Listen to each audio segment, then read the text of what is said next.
sense anymore.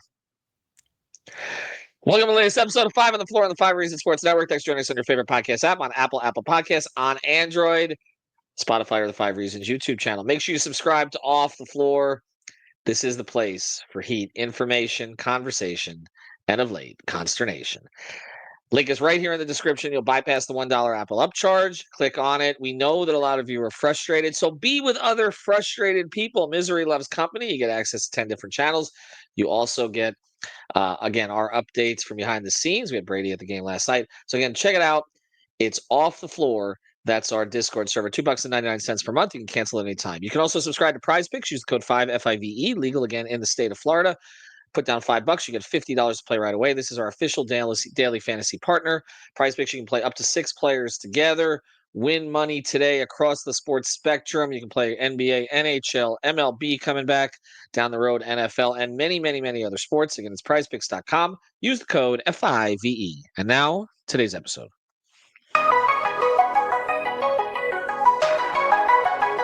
Mercy. Luxurious. Heat Nation. Yeah.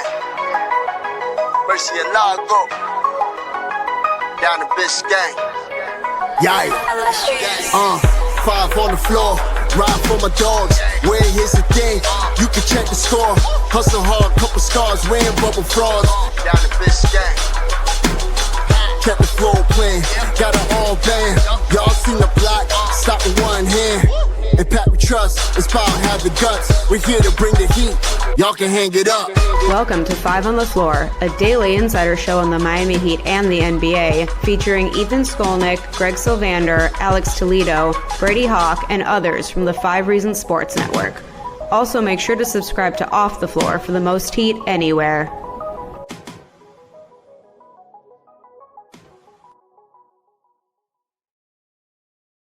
All right, recording this on March 22nd. Today's floor plan. I'm Ethan Skolnick. You can follow me at Ethan J. Skolnick on the 5 Reasons Sports.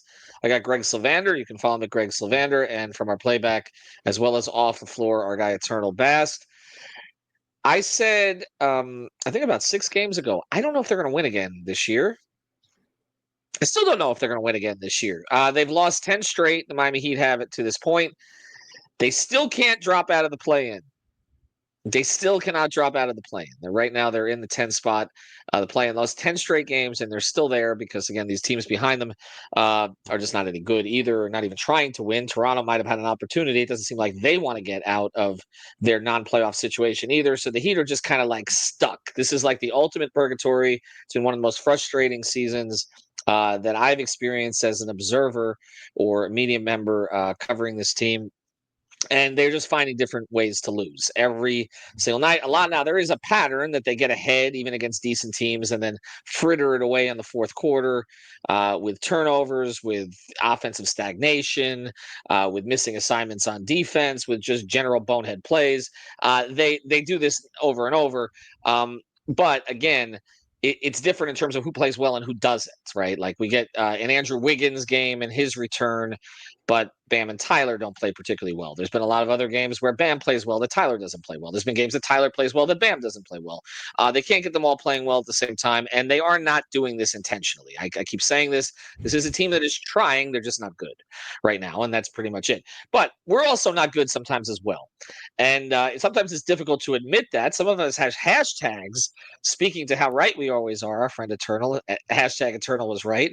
And so we thought that the three of us we're trying to own up for our own mistakes in judgment and prediction, because we've made a bunch of them. Because I don't think any of us thought this season was going to get this bad. I did not think this was a championship contender, but I thought it was a team that probably would win in the mid-40s, somewhere around there, kind of like they've been the past couple of years, and try to get out of the play-in, basically. Okay, I think I had them 6th before the season. That's not going to happen. They've been passed by teams like Detroit. It took about 45 years to rebuild and then went past them. Indiana, I thought would slip a little bit this year. They have way outpaced the Heat. Milwaukee, I was right about them slipping early in the year, but again, they're still way ahead of the Heat. And Miami is stuck behind Atlanta and Orlando in the worst division in basketball. So we're going to go through this and we're going to rotate. in terms of who was wrong about what. I'll start, okay, because I think this is the number one thing that I was wrong about that has totally submerged this season. I thought Jimmy would care in a contract year. I really did. I bought into what the organization was selling on that you were getting contract year Jimmy, that he was going to come to camp motivated. It's not just what the organization was selling, it's also what his representatives were selling. Everybody seemed to be aligned on the fact that although they could not agree on the contract, there was an incentive for Jimmy Butler to come in, play hard, go with the program, and again, try to get a contract at the end of the season. As it turned out, it sort of happened for one day of training camp. He was frustrated about the offense from the very beginning, related that to his agent at the time, that he didn't understand why it wasn't going through him. He was frustrated about the money. We know everything else that happened thereafter. And then it just became a leverage game, which in the end, I have to acknowledge to a certain degree, he won because he got his money. He got to a contender. Sort of contender. We'll see. He doesn't have to do the heavy lifting anymore, but he's still going to get paid. And in the meantime, he left a burning trail in his wake behind him because the Heat tried to live being uncomfortable. They tried more so than any other organization would have, right? We're comfortable being uncomfortable. But there was a point where the quote untenable was being used a lot because he just made it too difficult. I did not think Jimmy could go full Jimmy in Miami and still get what he wanted. And I was wrong. I was wrong. It doesn't mean that I'm critical of everything the organization did thereafter to try to salvage the situation, but I really didn't expect that. And honestly, everything else we talk about today, it follows from that. Whatever you think they could have done, should have done, all these other things that might have played out, the fact is, Jimmy, once he started to torch this season, this group has not been talented, or this is the big thing, resilient enough, okay, and I'm not talking in this case about the front office, I'm talking about the players, the coaching staff, etc., to handle it and to be able to still be successful afterwards in a way that we are accustomed to Heat fans being. I will ask both of you this because this is what we're going to do as we go around the circle here. Were you guys both wrong about that as well? Did you think that he would play ball this year? I'll start with Greg on this one. Eternal smirking. I'm going to go to Eternal after that. Yes, I was wrong. I thought that it was in Jimmy Butler's best interest to approach this season like he was playing for a contract. And I thought that ultimately the way that the team operates on a day-to-day, Spoelstra being the head coach, I thought that they'd figure that out. I was dead wrong.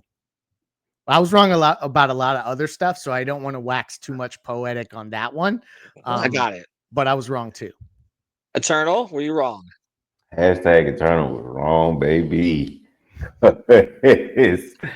I mean, in all seriousness, Ethan, you were down there. Obviously, how media day started with Jimmy being late. A lot of people thought like, oh shit, this is the beginning to the end.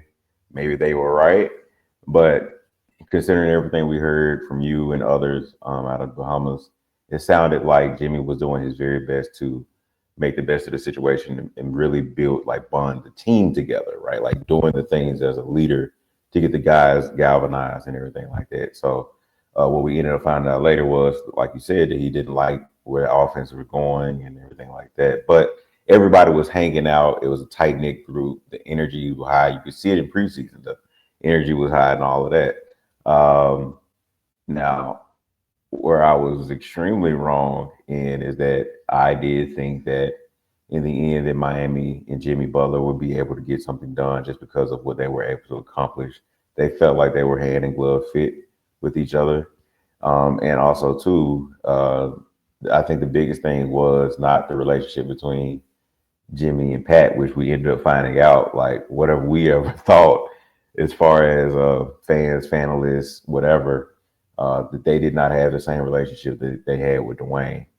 But that relationship was somewhat there between Jimmy and Spo, which once that went south, there was nothing to say. But the last part is that I thought Jimmy would play like Playoff motivated MVP.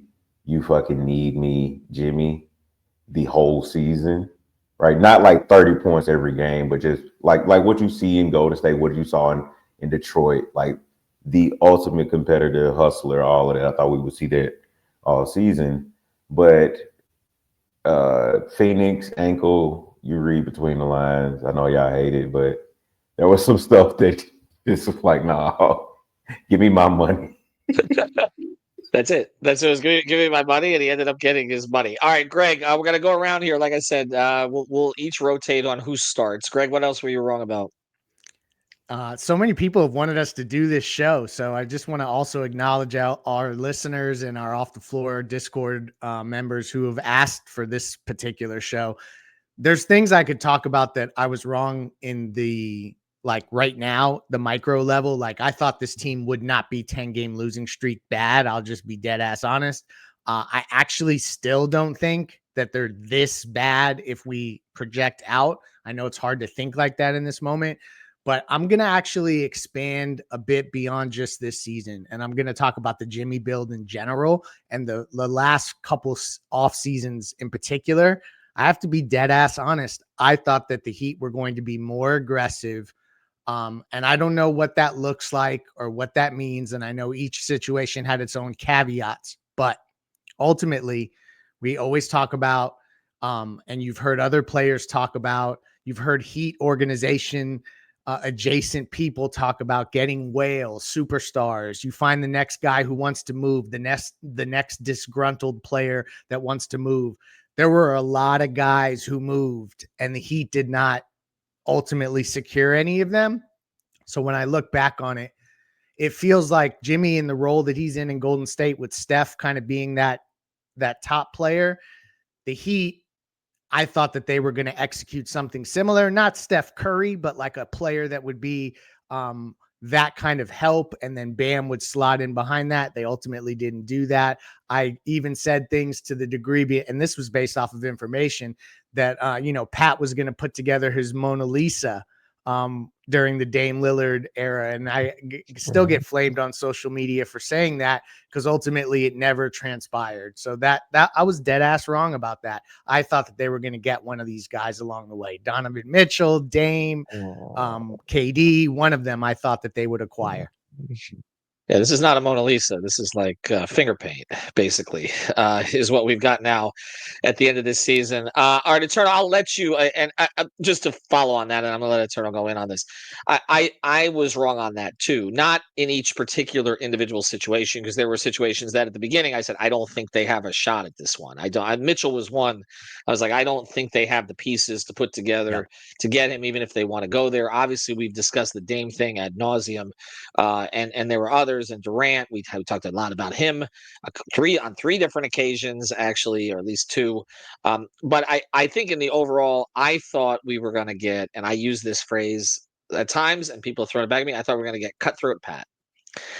And it hasn't come. And again, part of this is it's not, and I've tried to make this point on Basketball Days, it's not just him. It's a collective front office. They make decisions, they vote.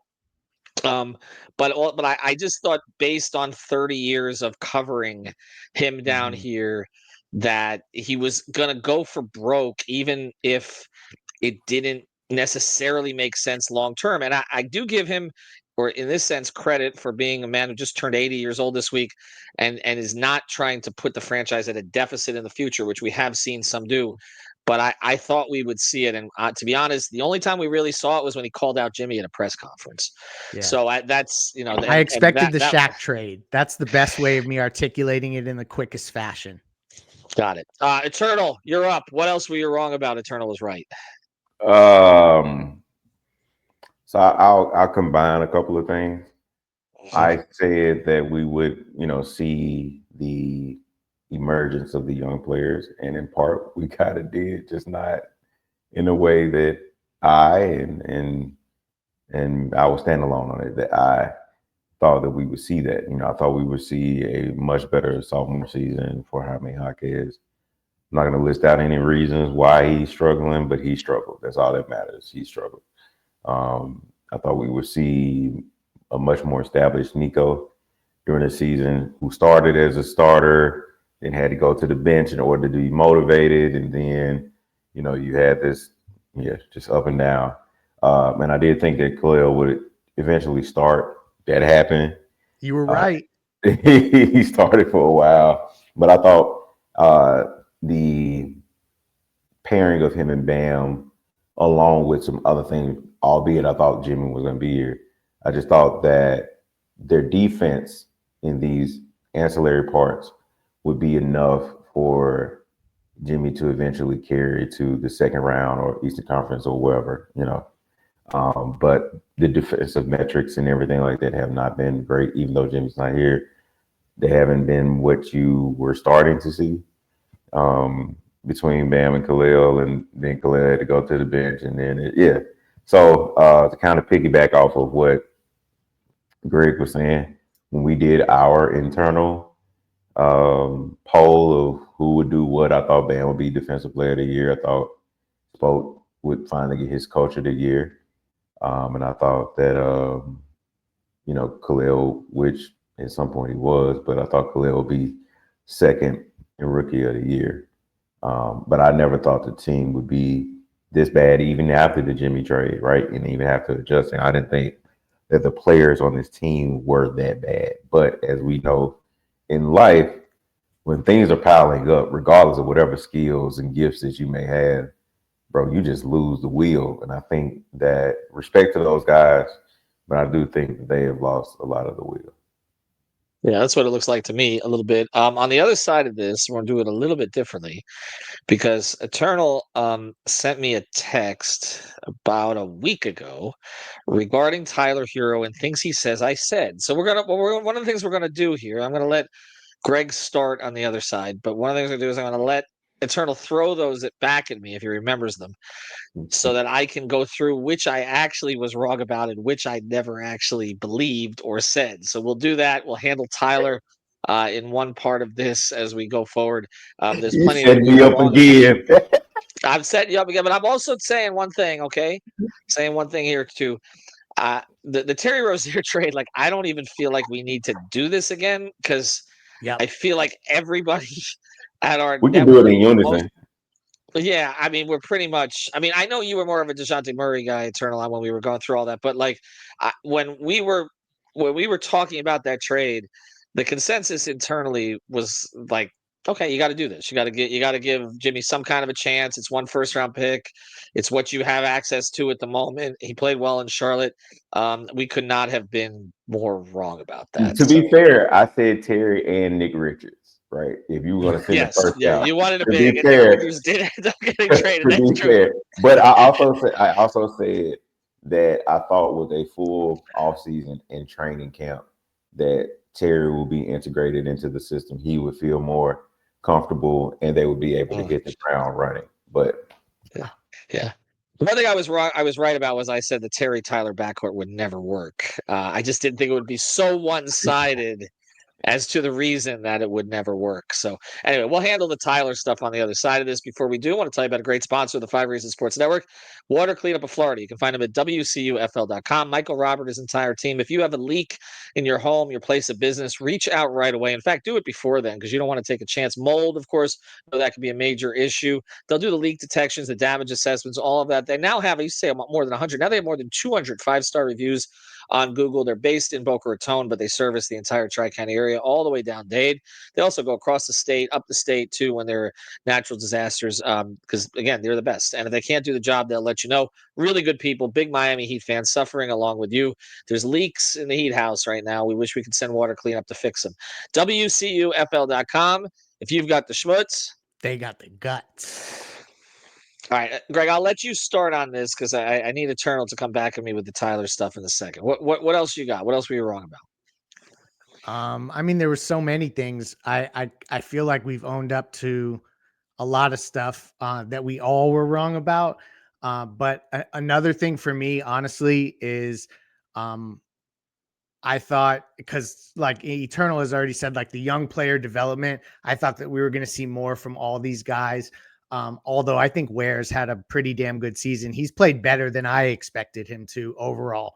But if I'm getting into something that I was wrong about, I thought Bam was going to have a career year coming out of the Olympics, and he didn't. And I really, and y'all know that I always support Bam Adebayo. I think that he should retire in Miami.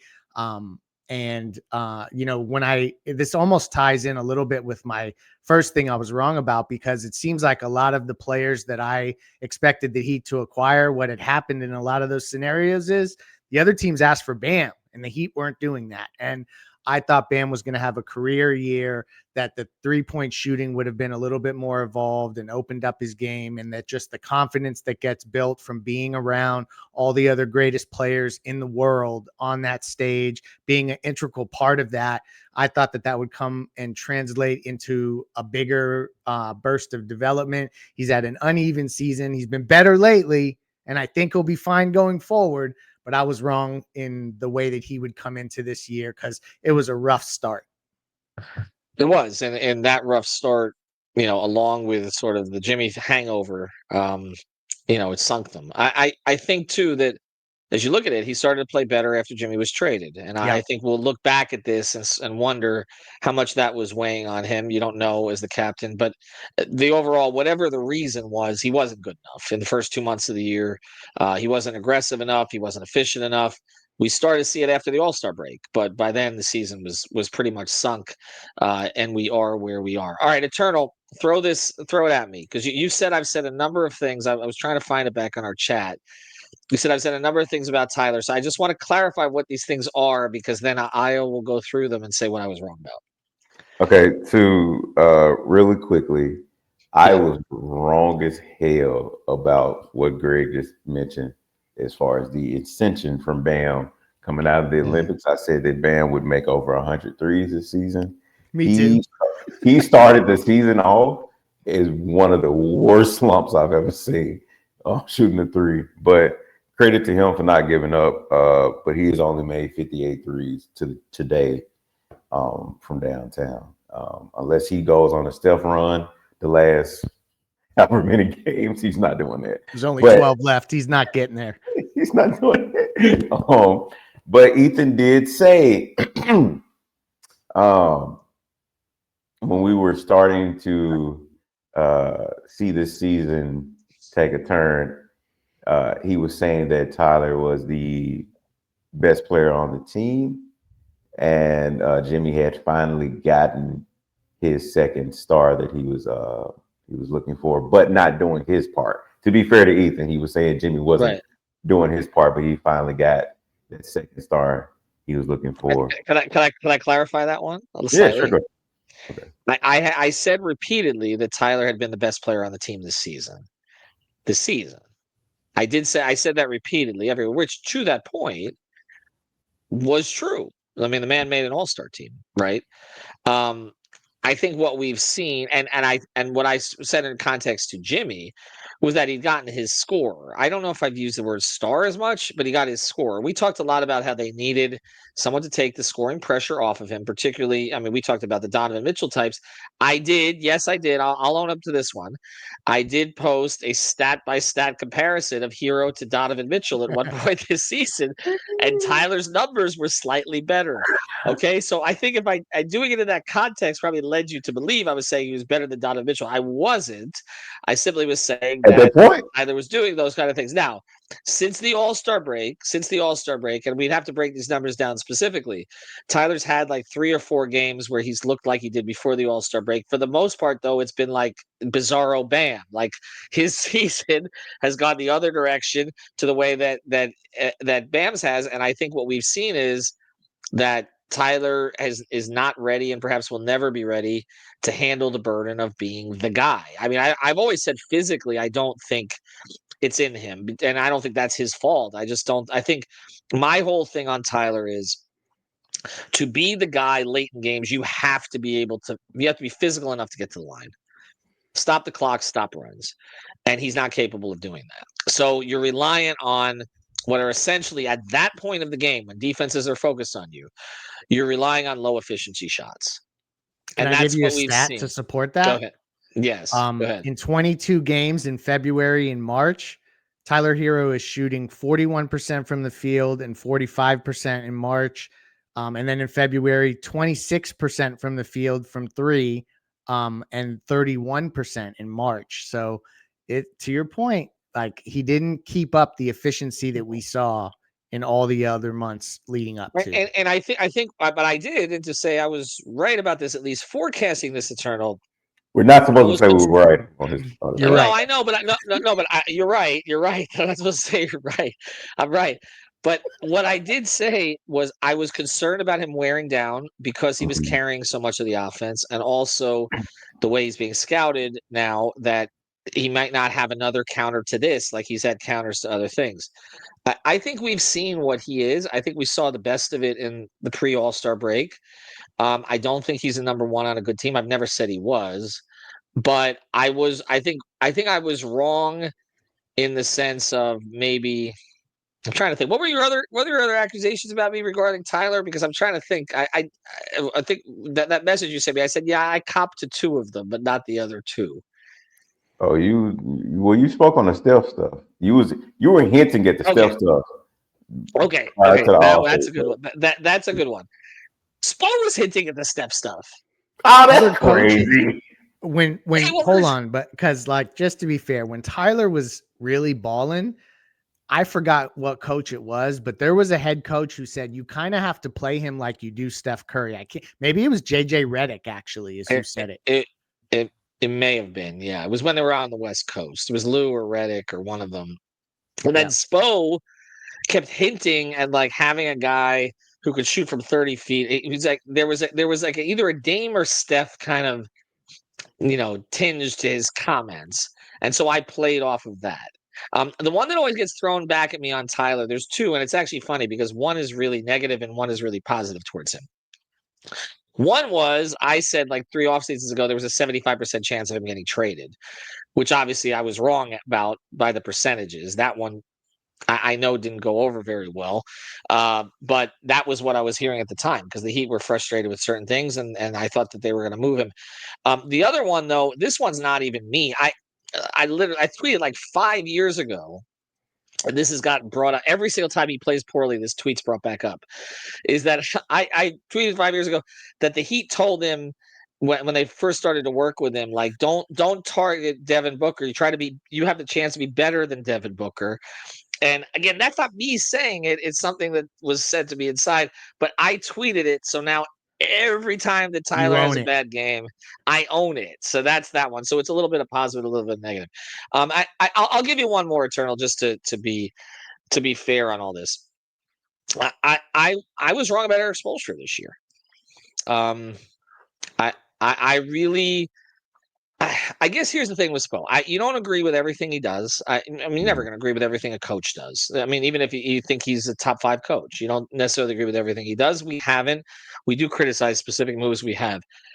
But the timeout in Detroit was thing I wasn't expecting that kind of thing because there's always you can argue with certain decisions, but there's just a general trust to where he's taking a team. And typically his teams take off in March, right? This is a situation where it's gone the other direction. And I guess when you look back to the timeout in Detroit and some other things that happened, there were just things he did as a coach you expected to see from other coaches. Blown leads and fourth quarter collapses from the best head coach in the game. Yeah. It's been a weird – I did not – so I'll say I was wrong about this. I didn't really think Eric Spoelstra was capable of a year like this. I really didn't. I'm with you. Yeah.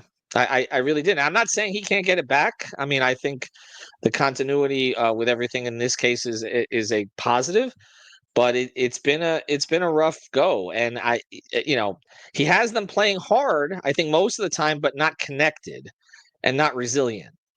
And, the playing hard, I give him credit for, because that's the funny thing. Heat fans think they're tanking. That's the one thing I don't think they're doing. They're playing hard. They're just, this is what it is.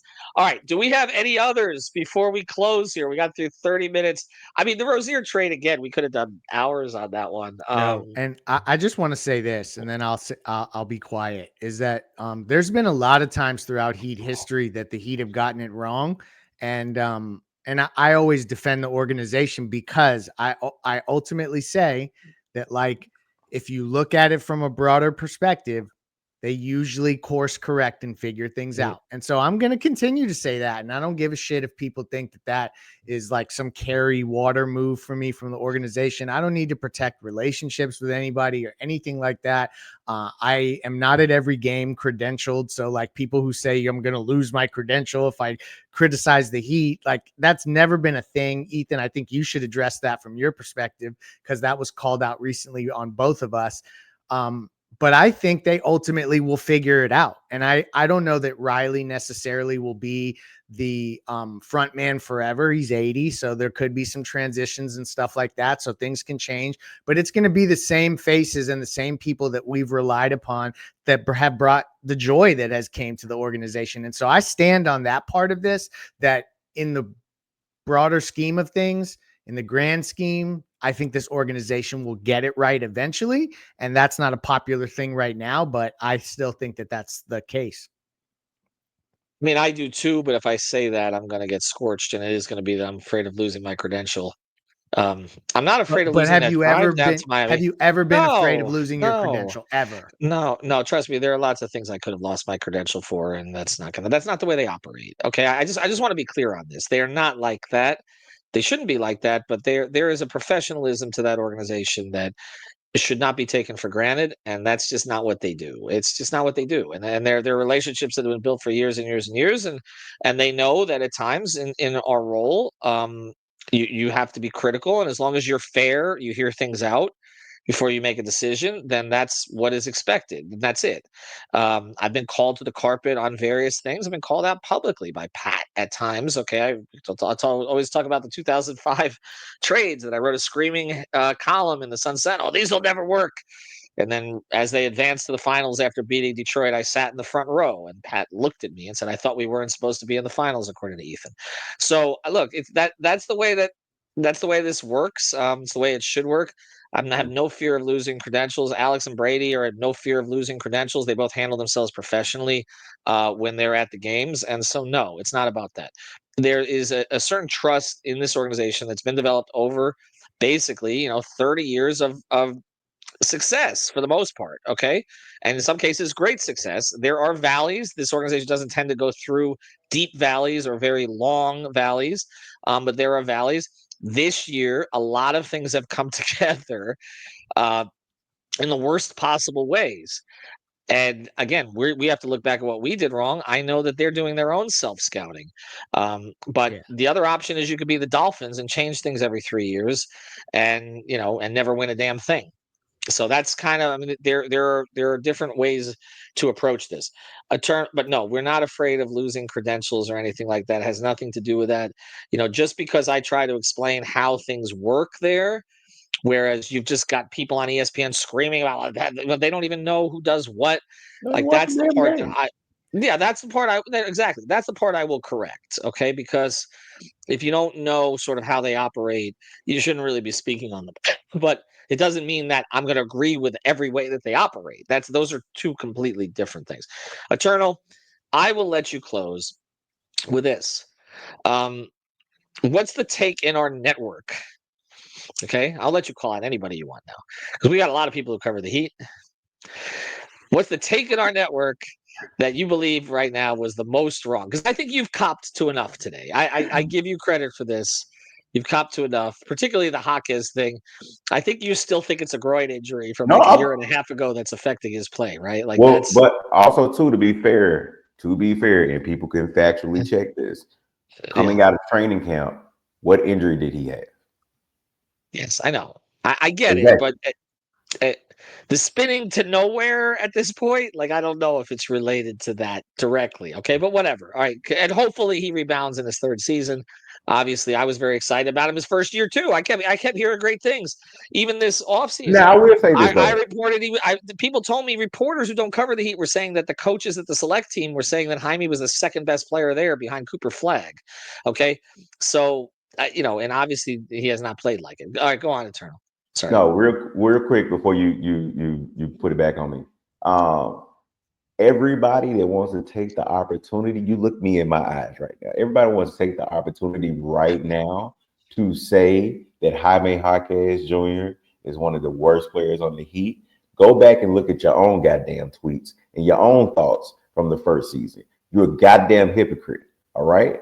Now, if we're going to sit up here and be honest as the faces of five, I'm not a face of the five on the floor of the 5 Reasons Network, then be honest with your damn self. Okay. Don't take this opportunity to try to beat up on us. Right. I don't have no problem. I don't think they don't have any problem admitting where we were wrong. Okay. We're not experts at this, but you're a fucking hypocrite. Go ahead, Ethan.